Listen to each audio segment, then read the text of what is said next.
Bonjour.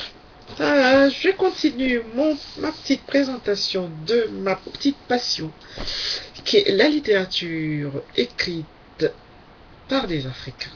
Voilà, je vous présente maintenant ce livre. Voilà, on va essayer si le soleil veut bien. Voilà, il s'agit de La fleur d'Aka de Marie Courrier. Un livre qui contient 400, à peu près 413 pages, mais qui se lit comme une parole fluide. On a envie de suivre, on a envie de savoir ce qui se passe à la fin. Pour moi, voilà un bon classique de la littérature africaine au féminin. Ce livre est publié en 2005 aux éditions Grains de Sable en Nouvelle-Calédonie, si je ne me trompe pas. Voilà, que dire de l'auteur? L'auteur, c'est une juriste, une femme très effacée, que je connais pas beaucoup, mais je peux discuter avec elle, très gentille, très aimable, du moins par correspondance, qui est mon moyen à moi, n'est-ce pas, d'entrer en contact avec les écrivains. Et je trouve que la correspondance, c'est très bien. L'internet, c'est bien. Mais écrire au stylo, c'est bien. Il y a un lien affectif qui se noue et c'est très bien. Voilà. L'histoire d'Aka nous raconte l'histoire d'une héroïne qui s'appelle Nina, une courtisane qui va pousser jusqu'au bout, n'est-ce pas, les limites de ce dont elle dispose pour pouvoir avoir une certaine épaisseur sociale. Une épaisseur sociale qui passe par le numéraire, par l'argent, par l'apparente physique, par l'accumulation de biens.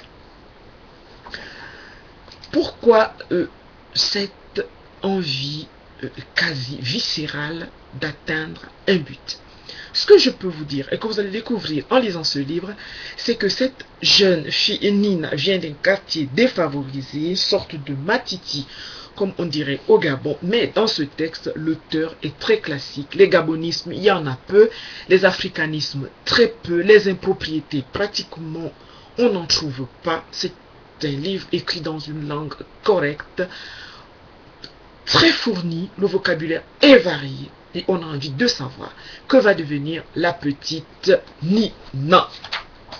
Nina vit avec sa mère qui est Thérèse Bignou, une femme célibataire qui entretient sa famille composée de plusieurs enfants. À mon avis, ce livre mérite d'être connu tout simplement parce que il montre non seulement les travers de l'homme, mais en plus les dérives vers laquelle la société de l'abondance, la société du clinquant, la société de la consommation emmène l'individu. Jusqu'où aller? Avec quoi parvenir à ses buts? Comment être bien? Comment être respecté? Est-ce se respecter parce qu'on a de l'argent? Est-ce respecter parce qu'il faut de l'argent? À quel prix doit-on avoir la beauté et la gloire? C'est ce que nous raconte ce livre. Un prix parfois extraordinaire pour certains, parfois pas du tout pour d'autres. Quel prix faut-il payer pour atteindre les sommets de la hiérarchie sociale? Marie Courrier nous répond dans ce livre que je vous invite à lire. Voilà, c'est un très bon cru qui, à mon avis, participe de l'édification des lettres africaines.